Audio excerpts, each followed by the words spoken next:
പരിശുദ്ധ പരമാദിവികാരുണ്യത്തിന് നേരാരാധനയും സ്തുതിയും പുകഴ്ചയും ഉണ്ടായിരിക്കട്ടെ. പരിശുദ്ധ പരമാദിവികാരുണ്യത്തിന് നേരാരാധനയും സ്തുതിയും പുകഴ്ചയും ഉണ്ടായിരിക്കട്ടെ. പരിശുദ്ധ പരമാദിവികാരുണ്യത്തിന് നേരാരാധനയും സ്തുതിയും പുകഴ്ചയും ഉണ്ടായിരിക്കട്ടെ. ദിവ്യകാരുണ്യനാഥനായ ഈശോയുടെ സാന്നിധ്യത്തിലായിരിക്കുമ്പോൾ പരിശുദ്ധ കുർബാനയുടെ സായാഹ്ന ആരാധനയിലേക്ക് നിങ്ങളേവരെയും സ്നേഹത്തോടെ വന്ദനം ചെയ്ത് സ്വാഗതം ചെയ്യുന്നു. ഇന്ന് ഈ തിങ്കളാഴ്ച ദിവസത്തിൽ പെന്തക്കോസ്തയ്ക്ക് ഒരുങ്ങുന്ന അവസാനത്തെ ആഴ്ചയാണ്. ഏറ്റവും അടുത്ത ഒരുക്കം നടത്തേണ്ട ദിവസങ്ങളാണ്. പരിശുദ്ധാത്മാവിൽ നമ്മൾ ഒരുങ്ങി പ്രാർത്ഥിച്ചുകൊണ്ടിരിക്കുന്ന ഈ തിങ്കളാഴ്ച ദിവസത്തിലെ ഈ സായാഹ്നത്തിൽ നമുക്ക് ദിവ്യകാരുണ്യനാഥനിലേക്ക് നമ്മളുടെ ശ്രദ്ധയെ കൊണ്ടുവരാം. നമ്മളായിരിക്കുന്ന ഇടങ്ങളിൽ ഇരുന്നു കൊണ്ട് ദൈവത്തെ ആരാധിക്കാം. ഭയപ്പെടേണ്ട, ഞാൻ നിൻ്റെ കൂടെയുണ്ട്. സംഭ്രമിക്കേണ്ട, ഞാനാണ് നിൻ്റെ ദൈവം. ഞാൻ നിന്നെ ശക്തിപ്പെടുത്താൻ സഹായിക്കും. എൻ്റെ വിജയകരമായ വലതുകരം നിന്നെ താങ്ങി നിർത്തും. യെശയ്യാ 41:10 വചനത്തിൻ്റെ അഭിഷേകം സ്വീകരിക്കാം. ജോഷുവ 1:5 പറയും, നിൻ്റെ ജീവിതകാലത്ത് നീ പരാജയം കാണുകയില്ല. മോശയോടുകൂടെ എന്നതുപോലെ ഞാൻ നിൻ്റെ കൂടെ ഉണ്ടായിരിക്കും. വചനത്തിൻ്റെ അഭിഷേകം സ്വീകരിക്കാം. പുറപ്പാട് 14:14 പറയുന്നു, കർത്താവ് നിങ്ങൾക്ക് വേണ്ടി യുദ്ധം ചെയ്തുകൊള്ളും, നിങ്ങൾ ശാന്തരായി ഇരുന്നാൽ മതി. വചനത്തിൻ്റെ അഭിഷേകം നമുക്ക് സ്വീകരിക്കാം. നമ്മൾ ഓരോരുത്തരെയും കുറിച്ച് ദൈവത്തിന് വലിയ പദ്ധതിയുണ്ട്.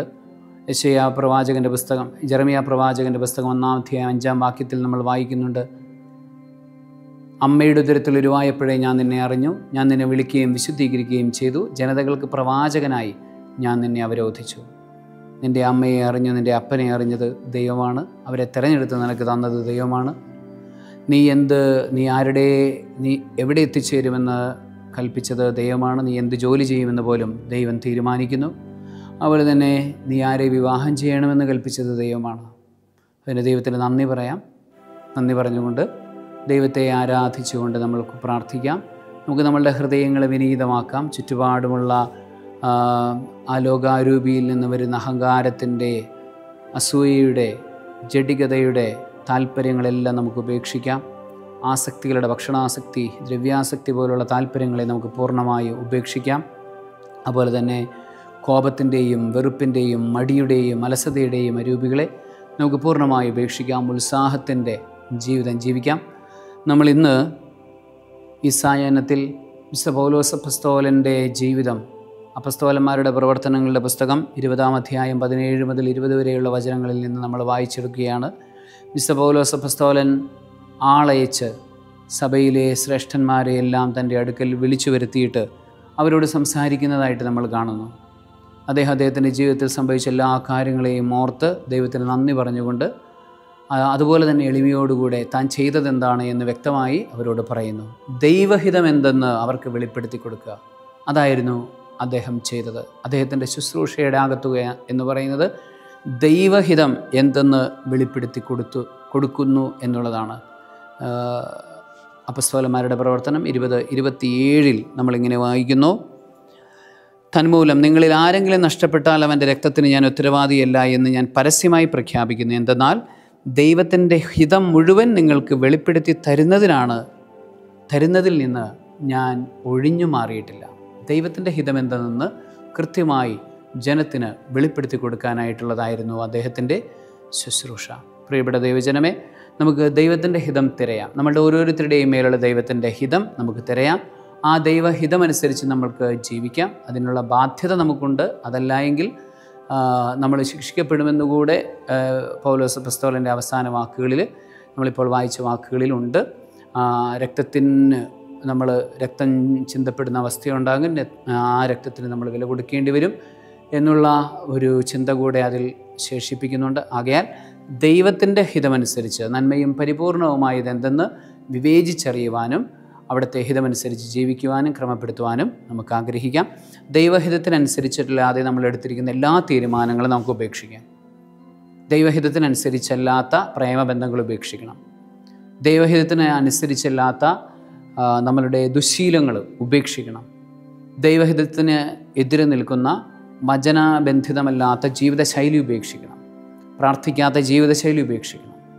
അലസമായിരിക്കുന്ന ജീവിതശൈലി ഉപേക്ഷിക്കണം. അഹങ്കാരത്തിൻ്റെ ജൽപ്പനങ്ങൾ നമ്മൾ ഉപേക്ഷിക്കണം. കുറ്റം പറച്ചിലിൻ്റെ രീതികൾ നമ്മൾ ഉപേക്ഷിക്കണം. അതെല്ലാം ദൈവഹിതത്തിന് വിരുദ്ധമാണ്. അതെല്ലാം നമ്മൾ ഉപേക്ഷിക്കണം. ശുദ്ധതയിൽ, വിശുദ്ധിയിൽ ജീവിക്കുന്നതിന് തടസ്സം നിൽക്കുന്ന സകലതും നമ്മൾ ഉപേക്ഷിക്കണം. പാപസാഹചര്യങ്ങൾ പോലും ഉപേക്ഷിക്കുക. പാപവും പാപസാഹചര്യങ്ങളും ഉപേക്ഷിക്കുക.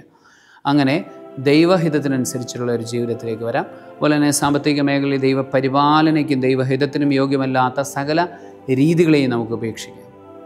അങ്ങനെ ദൈവഹിതത്തിലേക്ക് നമ്മളുടെ ഹൃദയത്തെ ചേർത്ത് വയ്ക്കാൻ ഈ സായനത്തിലെ ആരാധനയിൽ നമുക്ക് ശ്രമിക്കാം.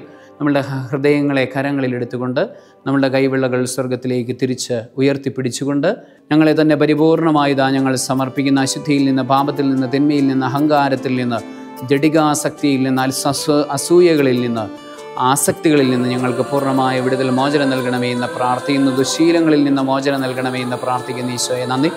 എന്നോടൊപ്പം ഇപ്പോൾ പ്രാർത്ഥിച്ചുകൊണ്ടിരിക്കുന്ന ഈ ലോകത്തിൻ്റെ വിവിധ ഭാഗങ്ങളിൽ ഇരുന്നുകൊണ്ട് ഈ ആരാധനയിൽ പങ്കെടുത്ത് പ്രാർത്ഥിച്ചുകൊണ്ടിരിക്കുന്ന എല്ലാ മക്കളെയും അനുഗ്രഹിക്കണമേ എന്ന് പ്രാർത്ഥിക്കുന്ന ഈശോയെ നന്ദി. വെറുപ്പിൻ്റെ, വിദ്വേഷത്തിൻ്റെ അരൂപികളിൽ നിന്നും ഞങ്ങളെല്ലാവരെയും മോചിപ്പിക്കണമേ എന്ന് പ്രാർത്ഥിക്കും. മക്കളെല്ലാവരെയും മോചിപ്പിക്കണമേ എന്ന് പ്രാർത്ഥിക്കുന്ന ഈശോയെ നന്ദി. അലസതയിൽ നിന്ന് മോചിപ്പിക്കണമേ എന്ന് പ്രാർത്ഥിക്കും. ഉന്മേഷത്തിൻ്റെ അഭിഷേകം ഞങ്ങൾക്ക് എല്ലാവർക്കും നൽകണമേ എന്ന് പ്രാർത്ഥിക്കുന്ന ഈശോയെ നന്ദി. നമ്മളെ തന്നെ പരിപൂർണമായി ദിവ്യകാരുണ്യ സന്നിധിയിൽ എളിമപ്പെടുത്താം. നമ്മളായിരിക്കുന്ന ഇടങ്ങളിൽ മുട്ടുകുത്തി നിൽക്കാൻ സാധിക്കുമെങ്കിൽ നമുക്ക് മുട്ടുകുത്തി നിൽക്കാം. എളിമയോടുകൂടി ദിവ്യകാരുണ്യ സന്നിധിയിലേക്ക് നോക്കാം. ശാന്തമാവുക, ഞാൻ നിന്റെ ദൈവമാണെന്ന് അറിയുക. സങ്കീർത്തനം 46:10 വചനം നമുക്ക് സ്വീകരിക്കാം.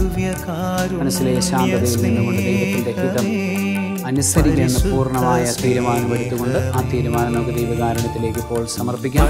നമ്മുടെ നിയോഗങ്ങൾ സമർപ്പിക്കാം. വ്യക്തിപരമായ ജീവിതത്തിന് ആവശ്യമായതെല്ലാം നമുക്ക് സമർപ്പിക്കാം. ചില തീരുമാനങ്ങൾ എടുക്കാൻ പറ്റാത്ത അവസ്ഥ അതെല്ലാം സമർപ്പിക്കാം. ദൈവഹിതവും പരിപൂർണമായി കൃപയ്ക്ക് വേണ്ടി പ്രാർത്ഥിക്കാം. കുടുംബത്തെ സമർപ്പിക്കാം. കുടുംബത്തിലുള്ള തീരുമാനങ്ങളെല്ലാം കറക്റ്റാകാൻ വേണ്ടി, ദൈവഹിതമനുസരിച്ചുള്ളതാകാൻ വേണ്ടി പ്രാർത്ഥിക്കാം.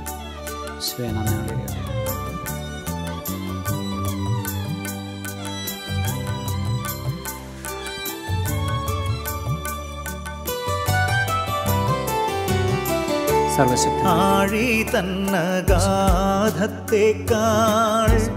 അനന്തമാം കാരുണ്യമേ, ആഴി തന്നഗാധത്തേക്കാൾ അനന്തമാം കാരുണ്യമേ, ആത്മാവിന്നകതാരിനുള്ളിൽ ജ്വാലയായി നിറയും. പരിശുദ്ധ അമ്മയുടെ വിമല ഹൃദയം വഴിയായി ഈശോയിലേക്ക് നമ്മളെ തന്നെ സമർപ്പിക്കാം. നാളെ തിരിച്ച് ഈ ആരാധനാ വേളയിലേക്ക് തിരികെ വരുന്നതുവരെയുള്ള എല്ലാ കാര്യങ്ങളും ദിവ്യകാരുണ്യത്തിലേക്ക് സമർപ്പിച്ചുകൊണ്ട്, പരിശുദ്ധ അമ്മയുടെ സഹായത്തോടെ സമർപ്പിച്ചുകൊണ്ട് നമ്മളൊരുമിച്ച് ചേർന്ന് പ്രാർത്ഥിക്കുന്നു. നന്മ നിറഞ്ഞ മറിയമേ സ്വസ്തി, കർത്താവ് അങ്ങയോടുകൂടെ സ്ത്രീകൾ അങ്ങ് അനുഗ്രഹിക്കപ്പെട്ടവളാകുന്നു. അങ്ങയുടെ ഉദരത്തിൻ ഫലമായി ഈശോ അനുഗ്രഹിക്കപ്പെട്ടവനാകുന്നു. പരിശുദ്ധ മറിയമേ തമ്പുരാൻ്റെ അമ്മയെ, പാപികളായ ഞങ്ങൾക്ക് വേണ്ടി ഇപ്പോഴും ഞങ്ങളുടെ മരണസമയത്തും തമ്പുരാനോട് അപേക്ഷിച്ചു കൊള്ളണമേ. ആമേൻ. ഈശോ മിശിഹായിക്ക് സ്തുതിയായിരിക്കട്ടെ.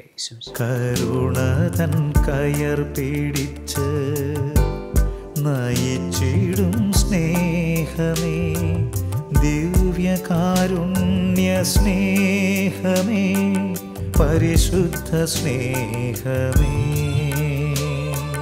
പരിശുദ്ധ പരമദിവ്യകാരുണ്യമേ, അനന്ത സ്നേഹമേ, പരിശുദ്ധ പരമദിവ്യകാരുണ്യമേ, അനന്ത സ്നേഹമേ.